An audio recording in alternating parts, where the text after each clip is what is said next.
नमस्कार दोस्तों, आप सभी का फिर से एक बार स्वागत है गौतम बुद्ध की प्रेरणादायक कहानी में। दोस्तों, जब महात्मा बुद्ध ने आत्मज्ञान प्राप्त कर लिया था तो उन्होंने अपनी शिक्षा को ज़्यादा से ज़्यादा फैलाने का फैसला किया और ब्रह्मचार्य अपनाया।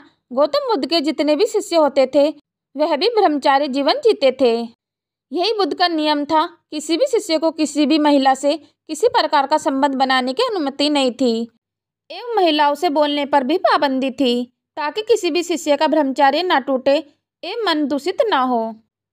एक बार गौतम बुद्ध अपने एक होनहार शिष्य के साथ दूर के गांव में प्रवचन देने के लिए जा रहे थे। वे दोनों जंगल में पैदल चल रहे थे। इसी दौरान महात्मा बुद्ध शिष्यों को कई प्रकार की अनोखी बातें बता रहे थे जो कि ज्ञान से संबंधित थी। महात्मा बुद्ध ने शिष्य से कहा कि हम आत्मज्ञान प्राप्त करने की राह पर हैं, इसलिए हमें सदा ब्रह्मचारी जीवन जीना चाहिए। जब जंगल पार हुआ, गौतम बुद्ध एवं शिष्य के सामने एक नदी थी। गौतम बुद्ध और शिष्य को तैरना आता था। वह तैरकर नदी पार कर सकते थे, इसलिए वह नदी में उतरे ताकि नदी पार करी जा सके। तभी दूर से एक महिला चिल्लाती हुई आई, रुको रुको। गौतम बुद्ध और शिष्य उसकी आवाज़ सुनकर रुक गए। वह महिला उनके पास आकर बोली, कृपया आप मुझे अपने कंधों पर बिठाकर नदी पार करा दें। मैं तैर नहीं सकती हूँ, परंतु नदी के उस पार जाना मेरा अति आवश्यक है। मैं आपकी आभारी रहूंगी।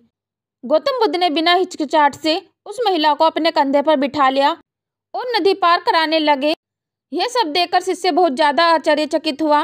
जब शिष्य और महात्मा बुद्ध ने नदी पार कर ली, उसके बाद शिष्य और बुद्ध जब तक उस गांव में नहीं पहुंच गए तब तक बोले नहीं, परंतु शिष्य का मन विचलित था। वह बुद्ध से इस घटना का जवाब जानना चाहता था। जब बुद्ध और शिष्य उस गांव में रात को सोने वाले थे, तब शिष्य ने रात्रि के वक्त गौतम बुद्ध से कहा, भगवान, आपने कहा था हमें किसी स्त्री से कोई मतलब नहीं रखना चाहिए और ब्रह्मचारी जीवन जीना चाहिए, पर आज आपने एक महिला को अपने कंधे पर बिठा करके नदी पार कराई। क्या यह हमारे असूलों के खिलाफ नहीं? महात्मा बुद्ध ने हंसते हुए जवाब दिया कि मैंने एक जरूरतमंद लाचार महिला की मदद की, जिसे हमारी सहायता की आवश्यकता थी। हमें सिर्फ इतना ही सोचना चाहिए। अगर हम इससे ज़्यादा उस महिला के बारे में सोचते तब ब्रह्मचार्य का उल्लंघन होता, क्योंकि मानसिक विचार का पवित्र होना ही ब्रह्मचार्य है। यदि हम महिला से बचने का प्रयास करेंगे तो ऐसा मुमकिन नहीं है, क्योंकि सृष्टि में बहुत महिलाएं हैं। हमें अपने मस्तिष्क पर नियंत्रण पाना सीखना चाहिए। इसलिए मैंने उस महिला की किसी भी हिचकिचाहट से मदद करी, क्योंकि मुझे आत्मज्ञान मिल चुका है। तुम्हें अभी प्राप्त करना है, इसलिए तुम्हें यह विचलित करने वाले ख्याल आ रहे हैं। शिष्य को आखिरकार समझ में आ गया कि ब्रह्मचार्य का असूल जरूरी नहीं, बल्कि आत्मा का पवित्र होना अति आवश्यक है। जब आत्मा पवित्र होगी तभी असूलों का सही रूप से पालन किया जा सकता है और मस्तिष्क सकारात्मक तरीके से सोचेगा। जिस प्रकार महात्मा बुद्ध ने सिर्फ उस महिला की मदद करने का विचार बनाया और उसकी मदद करी, परंतु खुद उसने उस महिला के बारे में अनेक प्रकार के विचार बनाए और अपने ही विचारों में उलझ कर रह गया।